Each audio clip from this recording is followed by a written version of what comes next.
Arpenteuse, arpenteur. aujourd'hui, et si on arrêtait le progrès?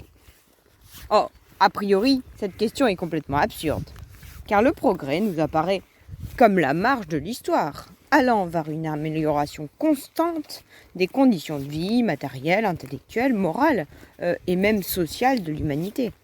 L'image souvent donnée du progrès est celle de la flèche qui fonce dans un sens et qu'il est impossible d'arrêter.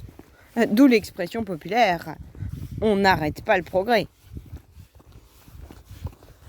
Non seulement il apparaît impossible de mettre fin à la marche de l'histoire, mais il ne serait même pas souhaitable de tenter de le faire, car tout le monde veut vivre mieux et espère un avenir meilleur par rapport au passé et au présent. Cependant, on peut se demander si cette vision linéaire de l'histoire comme progrès n'est pas réductrice et même peut-être illusoire, comme peuvent d'ailleurs en attester de nombreux exemples. Et la recherche permanente du toujours plus, du toujours mieux, a indéniablement des effets dévastateurs et potentiellement néfastes, irréversibles, ce que l'on constate très bien actuellement. Alors qu'il semble évident qu'il est impossible et qu'il serait absurde de vouloir arrêter le progrès, ne doit-on pas cependant remettre en cause l'idéologie du progrès permanent comme étant intrinsèquement désirable? Pour résoudre ce problème, ou tenter de le faire du moins, nous pourrons développer un plan en 3 temps.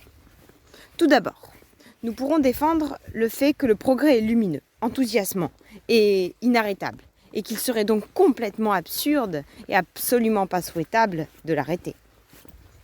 Cependant, nous pourrons constater dans un deuxième temps que l'idée d'une histoire linéaire allant vers l'amélioration globale, constante des conditions de vie, peut être contredite à tous les niveaux. Par exemple, lorsque l'on constate que de nombreux droits politiques acquis par le passé sont aujourd'hui encore contestés, ou encore en constatant que les inégalités économiques en France sont aujourd'hui analogues à celles enregistrées avant la Révolution française. Pour sortir de cette alternative, nous pourrons donc développer une 3e partie, dans laquelle nous défendrons le fait que le progrès a des effets dévastateurs, ce que l'on constate très bien avec le dépassement de la majorité des limites planétaires actuellement. Que le toujours plus, le toujours mieux, ne permet pas vraiment d'être heureux, et même, au contraire, rend la majorité des gens misérables et malheureux, et qu'il est donc indispensable d'arrêter le progrès et de sortir de cet idéal. En conclusion, on peut dire que la catastrophe écologique actuelle nous impose de repenser notre rapport au temps de façon globale.